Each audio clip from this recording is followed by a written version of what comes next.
তোমার বাবার তিল তিল করা টাকা, বেচারা কেউ 16 বছর বিদেশ, কেউ 18 বছর বিদেশ, রক্তটা পানি করে পয়সা রোজগার করে, কি পরিমাণ ঘাম শরীরটা দিয়া ঝরে আরব দেশে মরুভূমিতে। আহা, 12 ঘন্টা 14 ঘন্টা 16 ঘন্টা ডিউটি করে প্রবাসী, কি পরিমাণ ঘাম ঝরে এক এক প্রবাসী।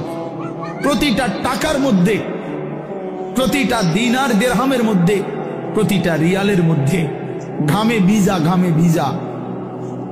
এত ঘাম, এত কষ্ট করে যে মানুষটা স্ত্রীর আদর পায় না, ছেলে মেয়েদের আদর পায় না, 18 বছর 16 বছর 14 বছর, যার একটা ছোট বাচ্চা আছে, মনে করো মেয়ে আছে, ছেলে আছে ছোট, সে দেশে বাবা বিদেশে, কি পরিমাণ বাচ্চাটা বাপকে দেখতে মন চায়। আমি তো ওই আমার সাথীদেরকে জিজ্ঞাসা করেন, আমার গাড়িতে রাতের যদি 3টা বাজেও আমি যাই, 2:30 3টায়, আমার ছোট মেয়ে 3 বছর বয়স, কোন সময় কোন দিনও ঘুমায় না। আমি যতক্ষণ না যাই ওই ঘুমায় না।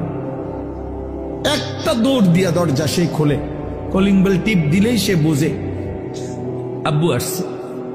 তার মার সাথে সে আইসা গেটের সামনে দরজা খোলে, তো ও যখন হাসে আমার কাছে মনে হয় গোটা পৃথিবী হাসে।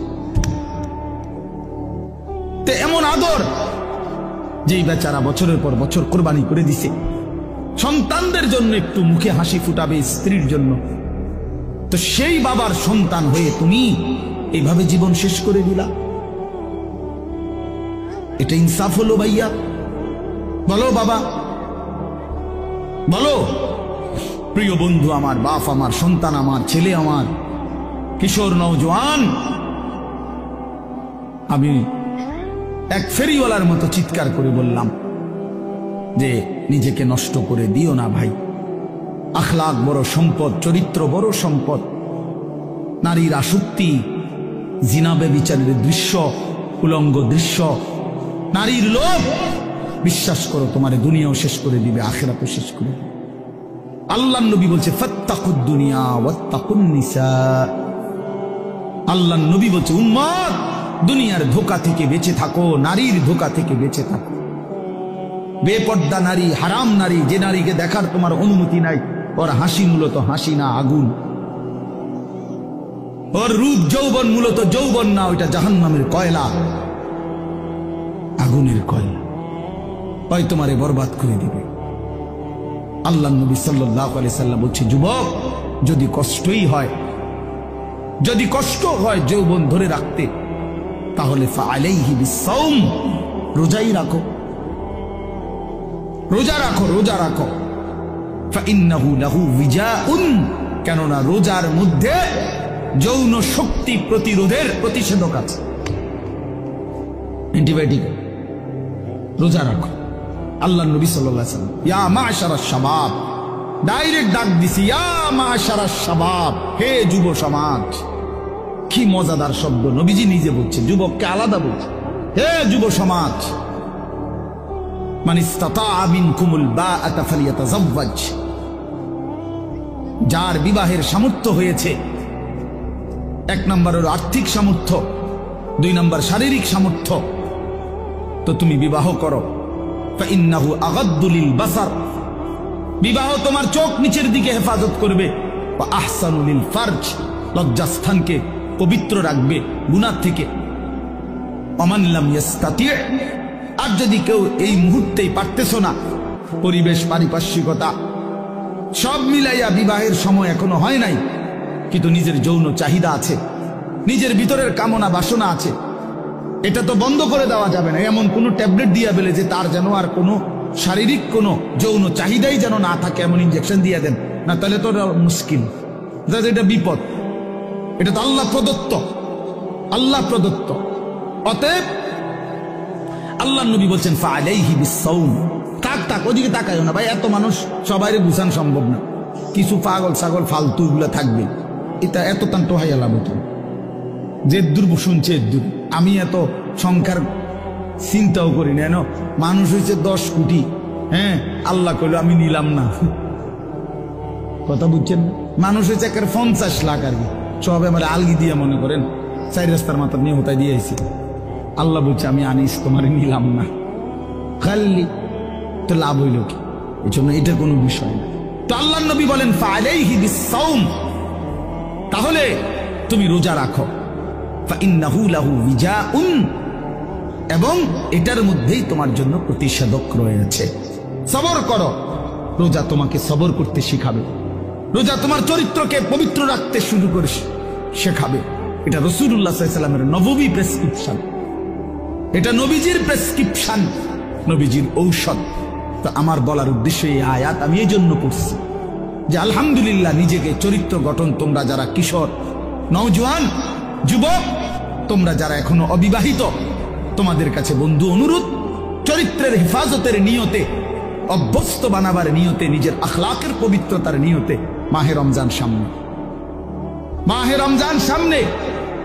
এবারের রমজানে টার্গেট নাও 30 দিনের রোজার মাধ্যমে দিল থেকে আল্লাহর কাছে এইভাবে 30টা দিন হাতে গুনে তুমি আল্লাহর সাথে ওয়াদাবদ্ধ হও যে আল্লাহ 30 দিন আমি রোজা রাখবো, এবং যৌন চাহিদা, লজ্জাস্থানের চাহিদা, অশ্লীলতা, বেহায়াপনা, নর্তকী, নাচ গান, উলঙ্গ ছবি দেখা, নারীকে নিয়ে চিন্তা ভাবনা, মেয়েকে নিয়ে অশ্লীল চিন্তা ভাবনা, অবৈধ কোনো প্রেম সম্পর্ক, হারাম কোনো রিলেশন, এ সব ত্যাগ করে বন্ধু 30টা দিন মনোযোগ দিয়া রোজা রাখো, তারাবি পড়ো, ইফতার করো, সাহারি করো, তাসবিহ পড়ো, তেলাওয়াত করো, কোন আলেমে দ্বীনের সাথে উঠা বসা করো, ইমাম সাহেবের সাথে সম্পর্ক করো।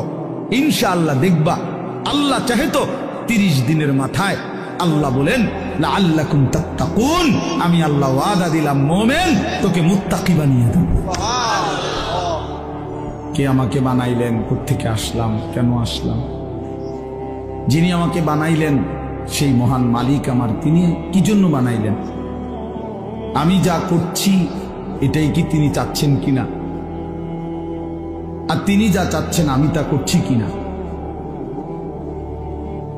প্রতিনিয়ত যে মানুষগুলো কবরে যায়, মৃত্যুবরণ করে, কেউ নিজের ইচ্ছায় মরে না, মরতে চায়ও না, কিন্তু এক অদৃশ্য মালিক তাদেরকে নিয়ে যাচ্ছেন। কেন নিয়ে যাচ্ছেন, কোথায় নিয়ে যাচ্ছেন, শেষ পর্যন্ত এর পরিণতি কি,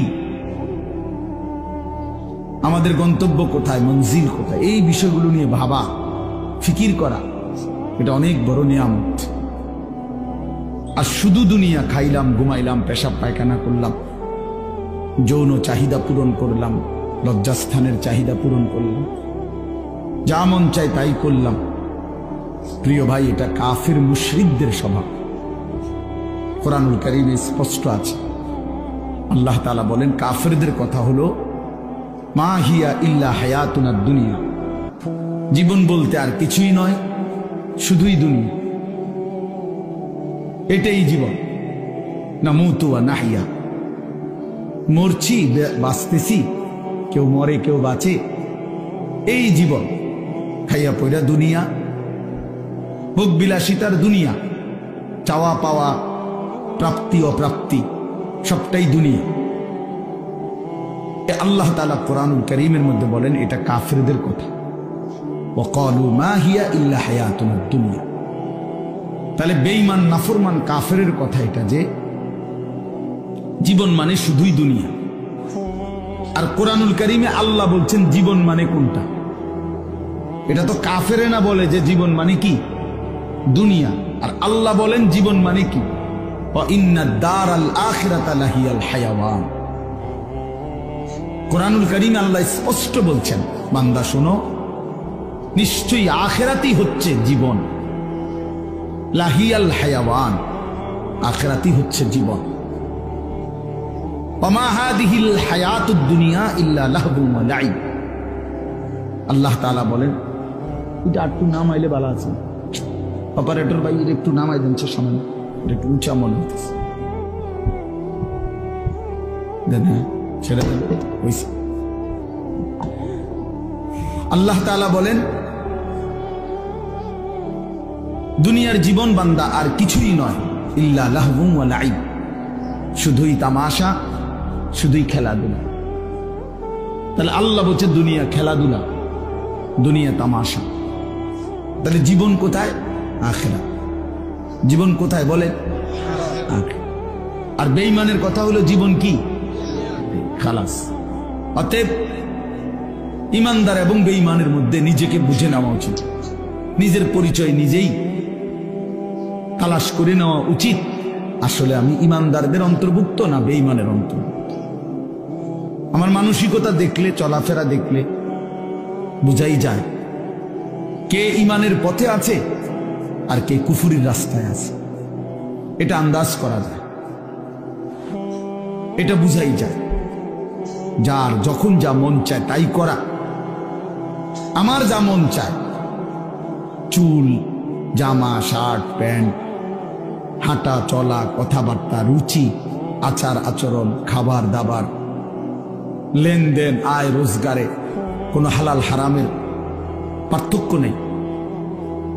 নিজের মারেও দেখে, পরের বোনকেও দেখে, আপন বোনের দিকেও তাকায়, রাস্তার নারীর দিকেও তাকায়। তার মানে হালাল হারাম বলতে কিছু নেই। ন্যায্য বেচ্চা টাকাও নেয়, সুদের টাকাও নেই, যা মন চায় তাই। অর্থাৎ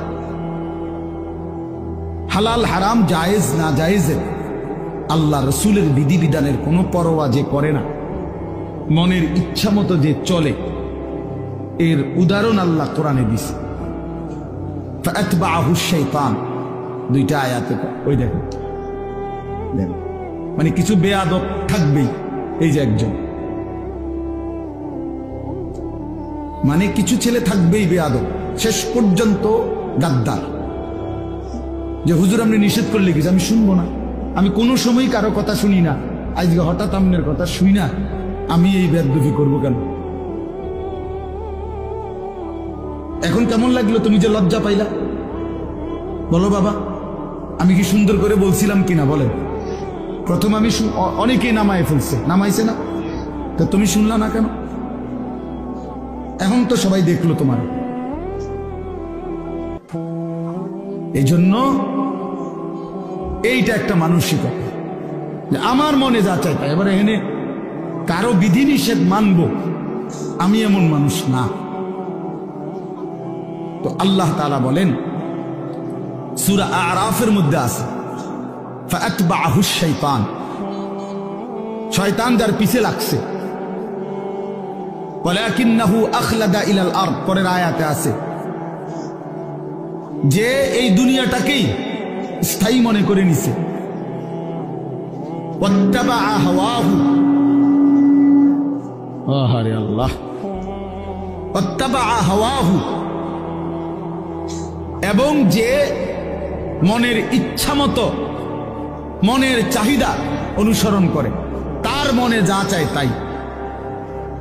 তিনটা জিনিস, শয়তান যার পিছে লাগছে, দুনিয়াটাকেই যে স্থায়ী মনে করে নিছে, মনের ইচ্ছা মতো যে চলছে।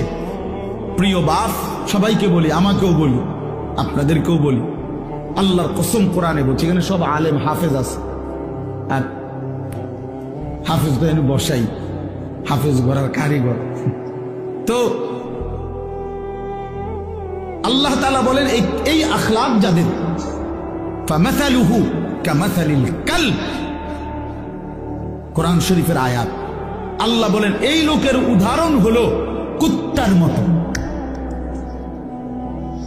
কুত্তার মতো, কুত্তার মতো, কুত্তার মতো, কুত্তার মতো। এটা কুত্তার মতো। কালব অর্থ কি? ফামাসালুহু কামাসালিল কালব। আল্লাহ তাআলা বলছেন নিজের পরিচয় মিলায় নাও দোস্ত, নিজের জিন্দেগি মিলায় নাও। সারাদিনে এক ওয়াক্ত নামাজ পড়তে মন চায় নাই, আর নিজের মনে যা চাইছে তাই করলা, খালাস। নিজের পরিচয় হিসাব করে নিলে ভালো। আল্লাহ তাআলা পরিচয় দিছে, ফামাসালুহু কামাসালিল কালব, তার উদাহরণ কুত্তার মতো। ইন তাহমিল আলাইহি ইয়ালহাস আও তাতরুকহু ইয়ালহাস। আল্লাহ বলেন কুত্তার স্বভাব, দৌড়ানি দিল জিব্বা লম্বা করে হাঁফায়, ছাইরা দিল জিব্বা লম্বা করে হাঁফায়। কুত্তা দাঁড়াইয়া থাকলেও জিব্বা লম্বা করে শ্বাস নেয় এরকম করে, আর দৌড়ানি দিলেও জিব্বা লম্বা করে শ্বাস। অর্থ হইল পাইলেও জিব্বা লম্বা করে, না পাইলেও জিব্বা লম্বা, জিব্বা লম্বা। এই জন্য দোস্ত আল্লাহ তাআলা স্পষ্ট পরিচয়। এরপরে যদি কারো লজ্জা না হয় তো তারে আর কি করব? এরপরে যদি কারো বিবেক না থাকে যে আরে যা বেড়া আমারে কুত্তা কক শুয়োর কক, আমার বেড়ি আমি সামু, আমি মোবাইলে সামু চাই, আবার কি তাক মানুষ কক না গরু নালে ছাগল, আমি নারী দেখবই, আমি ছবি দেখবই, আমি অশ্লীল দৃশ্য দেখবই, আমি সেজদা দেব না। আরো যদি আমারে যদি কুত্তার তুলু নিচে নামায় দেও, আমি নিলাম না, আমার গায়ে লাগাইলাম না, আমি আমার মতো চলবই, তো ঠিক আছে ভাইয়া, ঠিক আছে।